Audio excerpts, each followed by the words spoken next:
You members of ResistNet probably chafe at my accusations that you are part of the 9/11 Truth Movement. I present more evidence. You members of ResistNet proudly hold up the poster child of your dissent movement, Ronald Earnest Paul, now joined by Alan Grayson, who have made a career in attacking the Fed, the central bank of the United States. Ronald Earnest Paul and Alan Grayson have no other field of work except to attack Ben Bernanke. I say that Ronald Earnest Paul and Alan Grayson and ResistNet and the 9/11 Truth Movement are bogus and false and a propaganda arm of the worldwide communist revolution. I will illustrate it this way.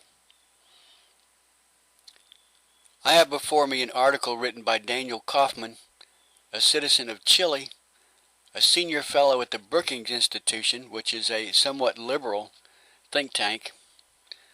He would tend to be on your side. He would tend not to be on the side of people like Bush, Cheney, McCain, Sarah Palin. Daniel Kaufman is a senior fellow at the Brookings Institution, and he's written an article about the global financial crisis and the causes of it. I'm going to read through it real fast, and you keep your ears tuned in to Daniel Kaufman implicating the central bank in this crisis. Does Daniel Kaufman, a liberal, or slightly liberal, who knows what he's talking about because he was a director of governance for the World Bank, which points to his liberal credentials, but also points to his knowledge of the banking industry worldwide. He has an article here talking about the global meltdown. Does he implicate the Federal Reserve banking system of the United States? Who does he implicate? He said it would be very convenient to start this article by stating that corruption is a challenge mainly for public officials in developing countries and that it is unrelated to the current global crisis. I also wish I could claim that corruption has declined worldwide as a result of the global anti-corruption and awareness-raising campaigns, the many effective anti-corruption commissions, and the recognition that poverty and culture are the reasons why corruption prevails. But none of this is true. For starters, corruption is not unique to developing countries, nor has it declined on average.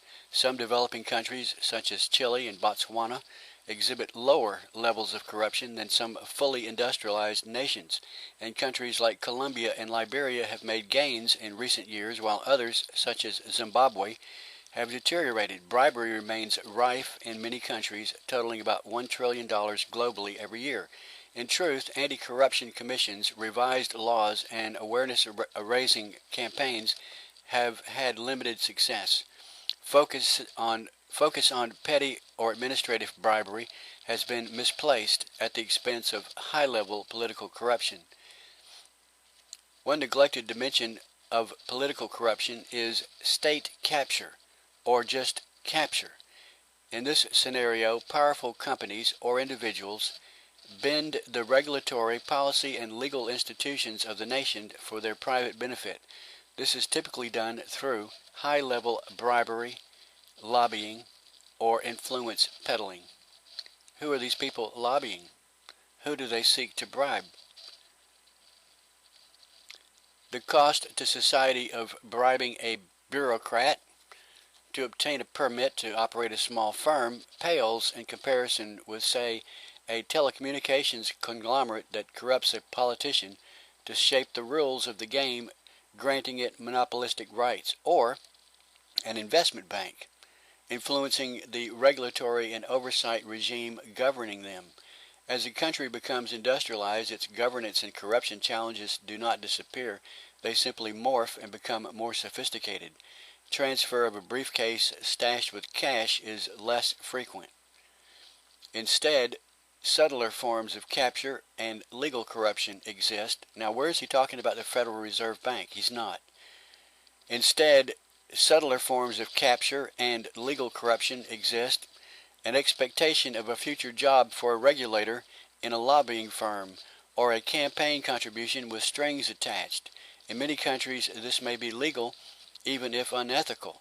In industrialized nations, undue influence is often legally exercised by powerful private interests, which in turn influence the nation's regulations, policies, and laws. This has to do with individuals bribing bureaucrats. This has dire consequences. Witness the various forms of corruption underlying the current global financial crisis that started in the U.S. Is he going to talk about Ben Bernanke? No. There are multiple causes of the financial crisis, but we cannot ignore the element of capture in the systemic failures of oversight, regulation, and disclosure in the financial sector. Concrete examples abound. First, the way Freddie Mac and Fannie Mae spent millions of dollars lobbying some influential members of Congress in exchange for, among other things, lax capital reserve requirements for these mortgage giants. Second, how AIG's small derivative unit located in London managed to obscure its accounts, be governed by a lax regulatory oversight, and take inordinate risks that effectively brought down AIG's empire of 100,000 employees in 130 countries, accelerating the global financial crisis. Has he said anything about Ben Bernanke yet? No. Third, how giant mortgage lenders such as Countrywide Financial switched regulators so as to fall under the lax oversight of the Office of Thrift Supervision, which was funded by fees paid by the regulated banks, which also supervised AIG's derivative unit. Fourth, how in April 2004, during a 55-minute-long meeting with the Securities and Exchange Commission, the largest investment banks persuaded the SEC to relax its regulatory stance and allow them to take on much larger amounts of debt. Has he mentioned Ben Bernanke? No. Has he mentioned the Federal Reserve banking system? No. Ronald Earnest Paul and his companion Alan Grayson, the attack dog, like to point the finger at the Fed, and they like to pretend to grill Ben Bernanke in their little, what do you call these little courts that dictators, kangaroo courts, in their kangaroo court. They failed to point out that all this money that flooded the U.S. Credit system in the year 2003 through 2007, all this money, where did it come from? It came from overseas. It came from OPEC countries. It came from the Chinese. It came from Arabs, oil-producing countries, and maybe Venezuela as well, some others. They're not all Arab. Indonesia. Ronald Earnest Paul fails to point out that it was a combination of this flood of investment money, speculation, that paid for, it was, you know who paid for, who loaned the money for your neighbor to buy the new house back in 2005? The money didn't come from the bank, it came from OPEC. Because those mortgages were repackaged, derivatives were sold to not individuals, but entities called sovereign wealth funds. Ron Paul doesn't point any of this out. He doesn't point out that these people were holding the U.S. taxpayers on the hook to make good on these loans.